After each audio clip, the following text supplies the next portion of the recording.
জুলাই সনদ বাস্তবায়ন না হলে ফেব্রুয়ারিতে নির্বাচন করা সম্ভব নয় বলে আপনারা মন্তব্য করেছেন। মানে নির্বাচন নিয়ে সংশয় আছে, শঙ্কা আছে ফেব্রুয়ারি নির্বাচন? ধন্যবাদ। একটি বিষয় খুবই গুরুত্বপূর্ণ যে জুলাই সনদ বাস্তবায়ন বলতে আসলে আমরা কি বুঝি। জুলাই সনদ তো বাস্তবায়ন হবে নির্বাচনের মাধ্যমে। এখানে একটা বিষয় হলো যে জুলাই সনদের যে 48টি বিষয় আছে সাংবিধানিক সংস্কার, সেগুলো আপনার গণভোটে যাবে এবং গণভোটে যদি রায় আসে তখন আমরা যেটা প্রস্তাব দেখেছি সেটা হলো যে আপনার পরবর্তী সংসদ হবে একই সাথে পার্লামেন্ট এবং লিমিটেড কনস্টিটিউয়েন্ট অ্যাসেম্বলি। তো সেই প্রেক্ষিতে মোটা দাগে আমরা সাংবিধানিক সংস্কারগুলো বাস্তবায়ন আমরা নির্বাচনের পরে নির্বাচনের মাধ্যমে শুরু হবে। কিন্তু তার পূর্বে যেগুলো আপনার এখনই বাস্তবায়ন যোগ্য, এগুলো তো আসলে কমিশনেই প্রস্তাব দিয়েছে যে এখনই বাস্তবায়ন করা সম্ভব, সেগুলো এখনই আপনার অর্ডারের মাধ্যমে বাস্তবায়ন করে ফেলতে। তো এটা নিয়ে আমাদের কোনো সংশয় নাই যে নির্বাচন ফেব্রুয়ারিতে হবে না কিংবা আদার্স। আমরা চাই নির্বাচন ফেব্রুয়ারিতে হোক এবং দেশ স্টেবিলিটির দিকে যাক।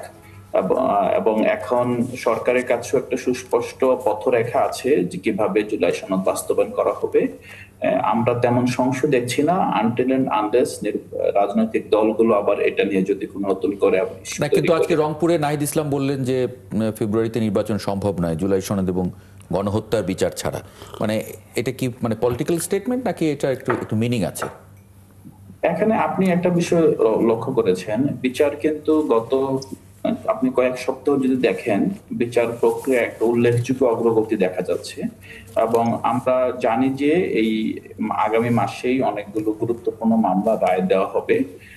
সে প্রেক্ষিতে যেহেতু আশঙ্কার কথা বলেছেন, আশঙ্কা রাজনীতিবিদ হিসেবে বাংলাদেশকে নিয়ে আশঙ্কা থাকবে আমাদের। আমরা সবাই সত্যিকার অর্থেই বাংলাদেশের মানুষের বেটারমেন্টের জন্য রাজনীতি করছি।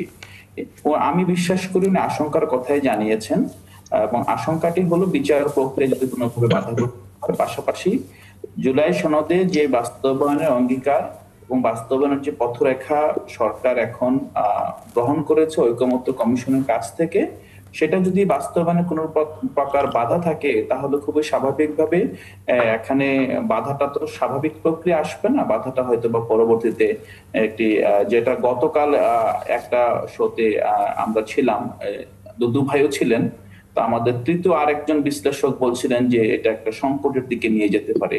তো আমার বিশ্বাস যে এখানে যদি রাজনৈতিক দলগুলো বিদ্যমান যে রাজনৈতিক দলগুলো সংস্কার প্রক্রিয়ার মধ্যে আছে তারা যদি আমরা এই মানে কি দায়িত্বশীল আচরণ করে তাহলে আসলে নির্বাচন ফেব্রুয়ারিতে হতে কোনো বাধা নেই। জি, মুফতি দেলোয়ার হোসেন সাকি, আজকে একটি অনুষ্ঠানে মানে জামায়াত সহ যে 8টি দল আন্দোলন করছে সেরকম সেখানে আপনারা উপস্থিত ছিলেন।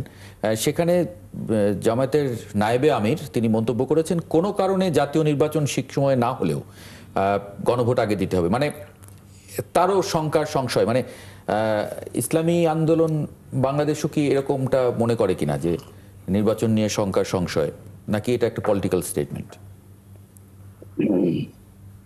ধন্যবাদ আলহামদুলিল্লাহ টিভিকে এবং সাথে সম্মানিত সহ-আলোচক এবং দর্শক মন্ডলীকে ইসলামী আন্দোলনের পক্ষ থেকে আন্তরিক অভিনন্দন জানাচ্ছি। আসলে ফেব্রুয়ারিতে নির্বাচন হবে এটা অন্তর্বর্তীকালীন সরকারের জন্য অনেক বড় একটা চ্যালেঞ্জ, যেটা প্রধান উপদেষ্টা বলেছেন। আসলে চ্যালেঞ্জটা হলো কয়েকটা কারণ অন্তর্বর্তীকালীন সরকার ক্ষমতায় অধিষ্ঠিত হয়েছে বিশেষ করে জুলাই আন্দোলনকে কেন্দ্র করে, অর্থাৎ বিশাল একটা পরিবর্তনের মধ্য দিয়ে। এজন্য জনগণের প্রত্যাশাটা অনেক বেশি। সেই ক্ষেত্রে যেহেতু এখনো ফ্যাসিস্টদের বিচার হয়নি, এখনো তৃণমূল পর্যায়ে জেলা প্রশাসক থেকে শুরু করে প্রশাসনের বিভিন্ন সেক্টরে এখনো ফ্যাসিস্টদের দোসররা বিদ্যমান আছে, তাদের শাস্তিটাও দৃশ্যমান হয়নি। এমনকি অন্যান্য রাজনৈতিক দল আওয়ামী লীগের নির্বাচনে আসবে কিনা এর মাধ্যমেও বিশাল একটা মানে সংকট রয়ে গেছে।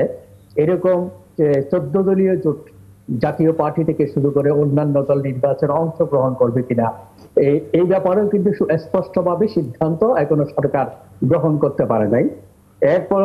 এরপর আমূল নির্বাচন কমিশনের যে সংস্কার প্রয়োজন ছিল সেটাও কিন্তু ভালোভাবে হয়নি। এই জন্য সংখ্যাটা অবশ্যই আছে, চ্যালেঞ্জটা বিশাল। এই জন্য আমরা মনে না, করি যে কিন্তু অন্তত কিন্তু এই প্রসঙ্গগুলোর সঙ্গে আসলে মানে গণভোটের সঙ্গে জাতীয় নির্বাচনটা জড়িয়ে যাচ্ছে কেন? না, গণভোটটা যদি নির্বাচনের আগে হয়ে যায় তাহলে জুলাই সনদের আইনি ভিত্তি হবে একটা আদেশ জারির মাধ্যমে মানুষের মধ্যে কিছুটা হলেও এই জুলাইয়ের সনদ বাস্তবায়নের প্রক্রিয়াটা আইনি ভিত্তিতে যদি হয়ে যায় গণভোটের না, মাধ্যমে, সেটা তো একটা তখন ভিন্ন কিন্তু- আলাপ, ওটা একটা ভিন্ন দাবি। মানে আমি বলছি যে ওই দাবির সঙ্গে জাতীয় নির্বাচন হঠাৎ করে চলে এলো কেন? এই দাবিতে তো আপনার আন্দোলনে আছেনই এবং এটা বলছেন, কিন্তু মানে এখন গণভোটের সঙ্গে জাতীয় নির্বাচনকে যুক্ত করে ফেলা হচ্ছে কেন আর কি? ওটা তো একটা সেটেলড বিষয়। না, বিষয় ঠিক আছে, আমরা তো বলছি যে অন্তত গণভোটের বিষয়ে তো এখনো সরকার স্পষ্টভাবে বলে নাই। যেমন বর্তমান ঐক্যমত কমিশন বলেছে কি, ঐক্যমত কমিশন বলেছে নির্বাচনের দিন অথবা নির্বাচনের আগে এই গণভোট হতে পারে। তাহলে এখানে কিন্তু স্পষ্টভাবে দুইটা বিষয়, একটা হলো হয়তো নির্বাচনের দিন হবে অথবা নির্বাচনের আগে হবে। এখন এই বিষয়টা সিদ্ধান্তটা স্পষ্ট না হলে তখন কিন্তু সংকটটা রয়ে যায়।